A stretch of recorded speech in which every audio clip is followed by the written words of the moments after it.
अगर न्यायालय ने किसी सर्वे का आदेश दिया तो उस आदेश को पलटने के लिए क्या तरीका है?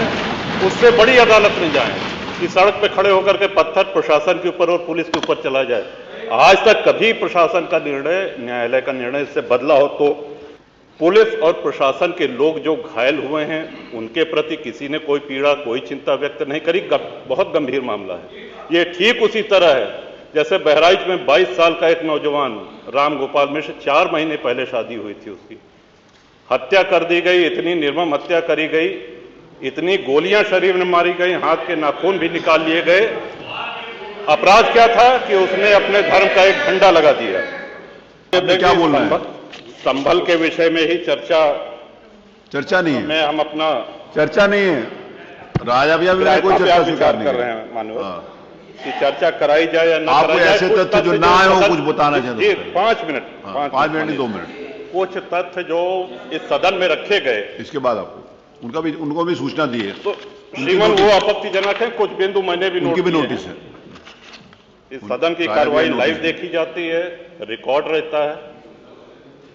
माननीय नवाब साहब हमारे बहुत अच्छे मित्र हैं, साथ में मंत्रिमंडल में भी रहे।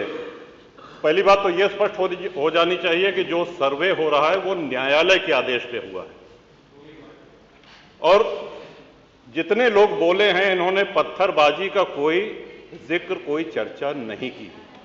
अब हम एक चीज तो ये भी जानना चाहेंगे कि क्या पत्थरबाजी करने से न्यायालय का आदेश बदल जाता है?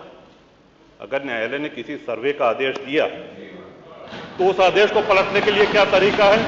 उससे बड़ी अदालत में जाएं कि सड़क पे खड़े होकर के पत्थर प्रशासन के ऊपर और पुलिस के ऊपर चला जाए।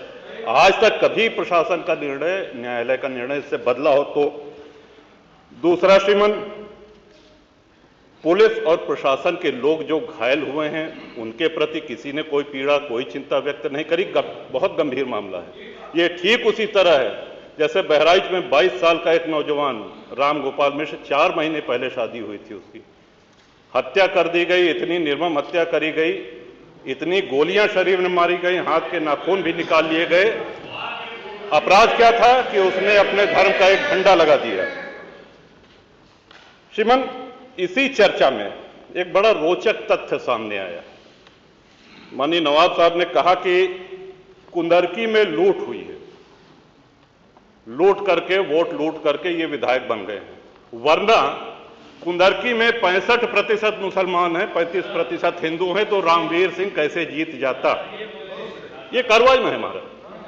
तो मनोहर, एक सवाल हम ये भी करना चाहते हैं कि जिन विधानसभाओं में मुस्लिम मतदाता की संख्या हिंदू से कम है, क्या वो लूट करके विधायक बन के आते हैं? या क्या हिंदू बाहुल्य जो विधानसभाएं हैं वो मुसलमान को वोट नहीं देती?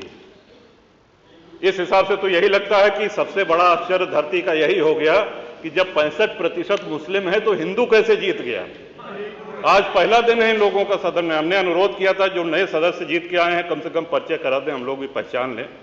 हमारा कोई परिचय नहीं है रामवीर जी से, लेकिन वो निर्वाचित सदस्य हो चुके हैं, सदन के सम्मानित सदस्य हैं, उनका इस तरह से अपमान करना, उनको लुटेरा कहना, ये तो आपत्तिजनक है। और सर्वे हम बोल रहे तो आप बोले।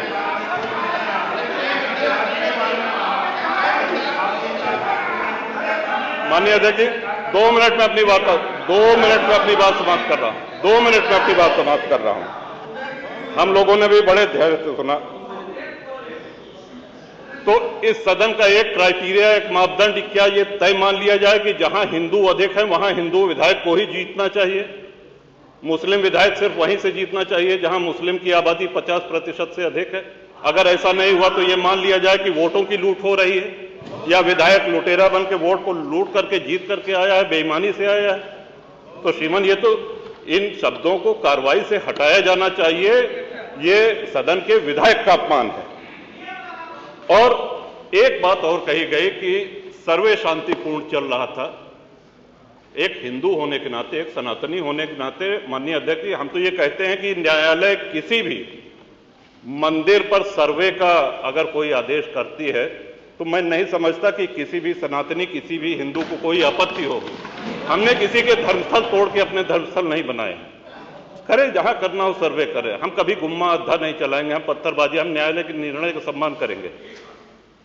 तो शासन का काम, प्रशासन का काम तो न्यायालय के निर्णय को लागू कराना होता है।